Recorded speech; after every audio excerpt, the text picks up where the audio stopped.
Welcome to Our Girl Relationships. We talk about the problems people face in their day-to-day lives. Let's start with the video.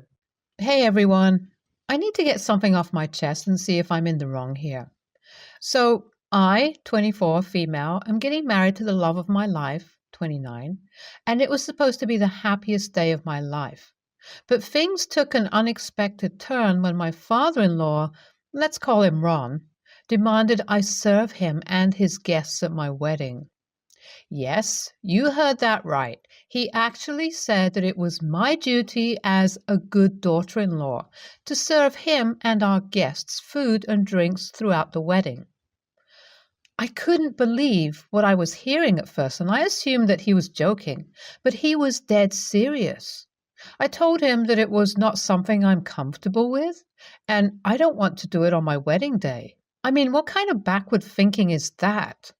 I was raised to believe that a wedding is a celebration of love between two people, not a way for one person's family to assert their dominance over the other.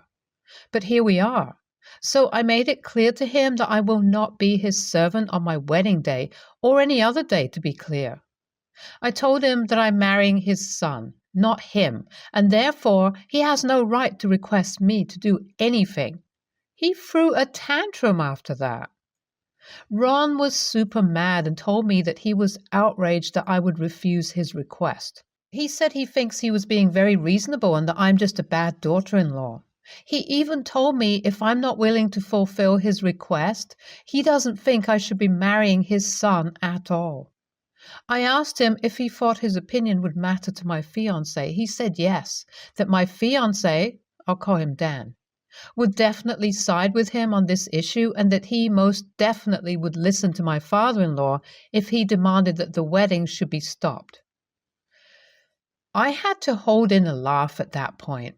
No way Dan is going to cancel the wedding because of my not fulfilling his father's stupid request. I told Dan about his dad's tantrum and what he had requested, and I was right. He agreed with me that his father is acting unreasonably and doesn't have the right to request me to serve him on our wedding day. He promised to talk to his dad and try to convince him that it was not appropriate for me to serve guests at our wedding reception. But it didn't go as planned. When my fiancé talked to his dad, Ron was extremely upset and accused us of disrespecting him and his traditions. He said that as his son's future wife, it was my responsibility to serve him and his guests, and if I refused to do so, it was a sign that I didn't respect him or his family. My fiancé tried to reason with him, but it was no use. His dad just got angrier and even threatened to boycott our wedding if I didn't comply with his demand. It was a nightmare. To make matters worse, his dad also started spreading rumors about me to other family members, saying that I was a disrespectful and ungrateful person who didn't care about their traditions or culture. I felt so hurt and frustrated that he was making me out to be the bad guy when all I wanted was to have a wedding day that felt true to me and my fiancé. Now, some of our other family members are taking Ron's side, and it's causing a lot of tension and drama. I feel like everyone is blaming me for something that's not my fault. I just want to marry the person I love and have a wedding day that reflects who we are as a couple. Am I the a-hole for refusing to serve my future father-in-law and his guests? Update 1. Wow. Thank you so much for all the support and advice on my last post. I read every single comment, and I appreciate all of you taking the time to respond. My fiancé and I have decided to uninvite his dad from the wedding. It was Dan's idea to do this, not mine. I didn't want to have to get to this point, but I think it's better this way. At least we'll have our peace without Ron causing drama. Obviously, Ron didn't take the news well, but he didn't have a choice but to accept it. Dan and I are excited about our wedding day now. I can't wait. Update 2. Things did not go well on my wedding day. On the day of the wedding, Ron arrived at the venue with a large group of his friends, people I'd never seen in my life, and he immediately started to demand that I serve them. I was absolutely shocked and disgusted that he had ignored our request for him to not come to the wedding, and I refused to comply. I didn't want to make a big scene, though, so I chose to ignore the fact that Ron had come to the wedding and brought people that I didn't even know. I guess that was a mistake on my part. As we were leaving the reception, Ron approached us and started yelling at us in front of everyone. He accused me of being disrespectful and ungrateful and even threatened to disown his son if he didn't side with him. Dan, despite everything, stood up for me. He told his father that he would not tolerate his behavior and that Ron had to leave immediately. I was relieved that he had my back, but the situation was still tense. The rest of the night was a blur. My in-laws left the wedding early and my husband and I were left to deal with the aftermath. The next few weeks were filled with tense conversations and hurt feelings, and I felt like I was walking on eggshells around my in-laws. I knew that my father-in-law's behavior had caused a rift in our relationship, but I never expected the fallout to be this bad. I was starting to regret not giving in to his demands and serving him at the wedding, but at the same time, I couldn't believe that he would demand such a thing from me on my wedding day. Update 3. Hey guys, I'm back with an update on my father-in-law's situation at my wedding. First of all, thank you for all your support and advice. It helped me stand my ground. So after the confrontation with my father-in-law at the wedding, I was feeling real down and upset. I didn't want to let his behavior ruin our special day, but it was hard to shake off. I was also worried about what everyone else was thinking since my father-in-law had been spreading lies about me being disrespectful and causing drama. But then, a few days later, something unexpected happened. My fiancé's brother, who had been quiet during the whole ordeal, gave me a call and told me that he was proud of me for standing up to their dad. He said that he had always wanted to do the same thing but was too scared, and that he wished he dared to do what I did. I was honestly shocked. I had always thought that my father-in-law's behavior was accepted and even expected in their family, but it turns out that not everyone agreed with him. It was a huge relief to know that I wasn't alone in my feelings. Apparently, Ron had a very explosive personality and has been known to cause some drama and issues in the family before. And then, the biggest surprise was that my fiancé's dad approached me and apologized. He said that he had been out of line and that he was just feeling emotional about his son getting married. He admitted that he had been wrong to demand that I serve him and that he understood he can't expect me to follow his cultural values if I don't want to. I was so stunned that I didn't know how to respond at first. I still felt like his reaction was weird for just feeling emotional over his son's marriage, but then I realized that this was the best outcome I could have hoped for. My father-in-law was willing to admit that he was wrong and apologize for his behavior, and that was a huge step forward. Since then, things have been a lot better between us. Ron and I have had a few more conversations where we've talked about our feelings and our expectations for our relationship going forward. We're not best friends or anything, but we have a better understanding of each other now. He told me that he's been feeling left out of our lives and our relationship since Dan hasn't been hanging out much with his dad anymore. They used to have a thing where they would go fishing together every weekend in summer, but Dan has been neglecting that quite a bit in the last couple of years. All in all, I feel like the situation has been resolved in the best way possible. I stood up for myself and didn't let anyone push me around, but I also remained open to reconciliation and understanding.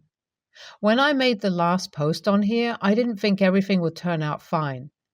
Thanks again for all the support and advice, guys. You helped me get through a tough situation. NTA, your father-in-law had no right to make such demands on your wedding day. It's your day, not his. And your fiancé did the right thing by standing up for you and supporting your decision. I'm glad you guys were able to come together and figure this out. It takes some maturity to apologize for stupid behavior, so props to Ron for apologizing in the end. Just because you're getting married in the family does not mean you are a personal servant. NTA, He was being sexist and demanding in his expectations of you. It's 2023, and we don't need to perpetuate these outdated gender roles. Your fiance was right to stand by your side and support your decision. I feel bad for your mother-in-law, to be honest. The poor woman probably has to deal with weird requests like that all the time. Or maybe your parents are not together anymore, which I hope is the case in this situation. Next story. My wife currently has 3 degrees and honors in one of them. She is a stay-at-home mom currently, but our third child is now 3, so she recently brought up going back to uni to get her master's. The issue is we are broke. We have survived because of assistance from our parents when we are too far in the red. When we got together, she had 2 degrees. Soon after we got together, she quit her job to go back to uni. I supported her through this as I had the money from recently selling a house. When she finished, she was supposed to be super employable with 2 complementary degrees. She finished, but went back to casual work again. We then had our first child and bought a house. This exhausted all our savings. When our baby was 8 months, she went back to uni to do honors. Childcare pushed our budget, but was just achievable. After honors, she got part-time work in the field, but her hours were so low that it didn't cover the cost of parking and childcare. She stayed there until we had our second child. She hasn't worked since. I have sold any hobbies, equipment that has value and given up all my hobbies. The only discretionary spend we have left is her sport, which we try to maintain to give her an outlet away from the kids. When she brought up going back to uni, I simply asked how we could pay for it. We left it at that. Separately, we had discussed her going back to work as well, which we agreed to. She did apply for one job, but was unsuccessful in the final stage. When she told me she had applied and was successful, I thought she was going to get the job, so I wasn't upset financially, though a little miffed about not discussing it with me since it affects us both. She has told me that it has no cost because the fees can be deferred. She ignores any discussion about how we will afford childcare. There was a $95 application fee that pushed us overdrawn and got us a $250 fine. When she didn't get the job, she then said it was just good because she could go to uni now. I got upset asking how we could pay for it. She told me I should be congratulating her because the process was really long and hard. 4 months and several applications and interviews. And she had to do it by herself because she couldn't tell me as I would tell her not to do it. I agreed because we can't afford it, and she called me jealous because I couldn't go to uni, because I couldn't afford it. She comes from money. I do not.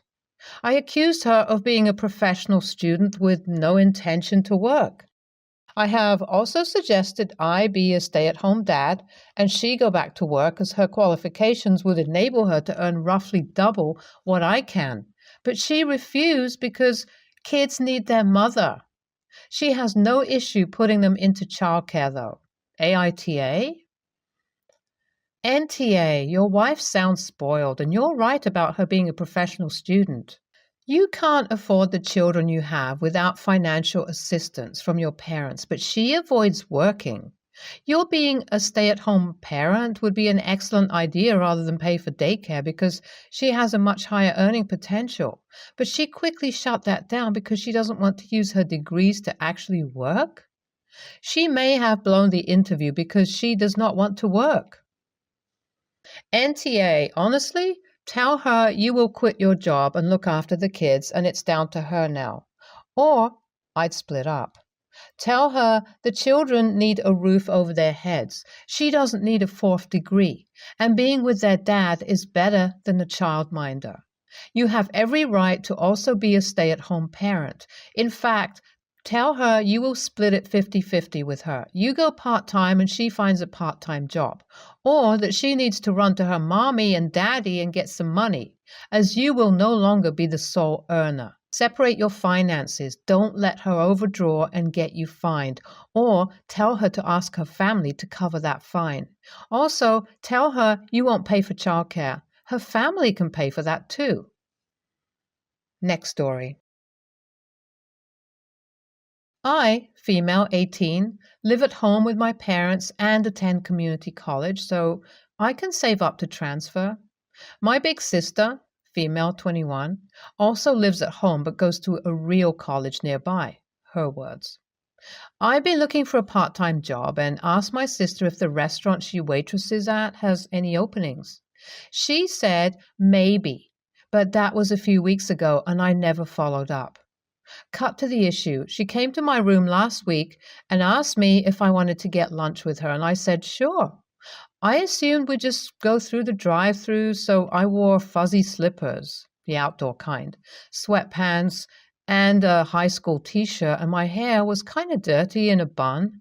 I wasn't expecting to see anyone.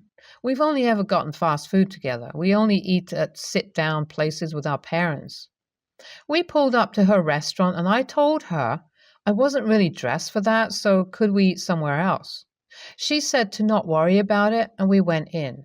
She immediately went to say hi to her friend at the hostess stand and left me with her manager. I thought it was weird that the manager was standing in the front until she told me I was there for an interview. Apparently, my sister did get me an interview but thought it would be hilarious to embarrass me in front of her coworkers by catching me off guard.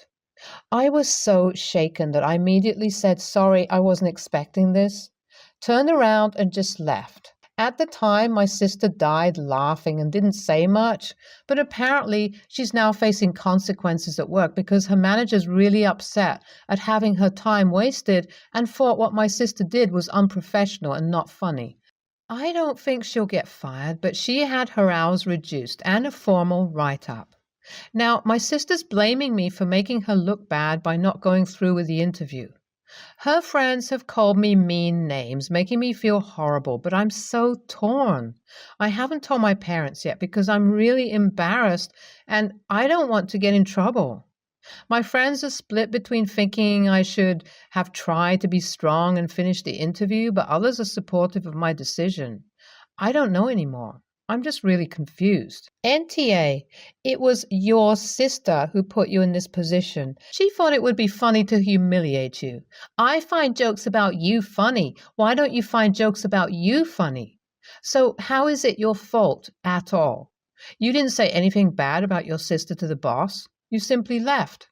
And your boss saw how your sister was dying laughing. What did your sister expect? That you go through an interview you weren't ready for, knowing that she, your sister, was trying to humiliate you? Show this message to your sister. She should apologize to you and have her friends that called you mean names and what business it is of theirs to apologize to you too. Avoid them in future. Be wary of your sister too, now that you know you can't trust her. Your friends are split. Dump those that support your sister. You were deliberately made to look like a fool. Anyone who can't see that, you should keep at a safe distance. Hey, sister, if I was your boss, I would fire you. What you did was mean and hateful, and I wouldn't want someone like that in my workplace. Learn to be a nicer person. You'll get further in life. Jokes at another person's expense are not jokes. NTA, nope. You didn't get the referrer in trouble. She got herself in trouble. She's trying to victimize herself so she doesn't have to acknowledge she was a shitty human being. You had no knowledge of the interview. Your sister purposely set it up that way to humiliate you. She behaved unprofessionally. Do you see the pattern here? It all points to your sister being a cruel, hateful, unprofessional person. She deserved the write-up and reduced hours at work because she purposely made the conscious choice to waste her manager's time. That alone was enough for her to be reprimanded.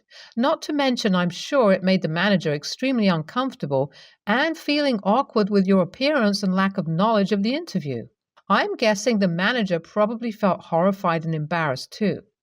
She's a 21-year-old. She's old enough to act like an adult instead of a 4-year-old. And truly, 4-year-olds have purer hearts and intentions. She was just cruel and malicious. I'd definitely inform your parents about it, even if they can't do anything about it since you're both adults. Letting her get away with her bad behavior by hiding it from them is never going to help her and only enables her malicious behavior. She will continue to emotionally abuse you if you don't set boundaries and refuse to tolerate her abuse. Stay tuned for more stories from our girl relationships.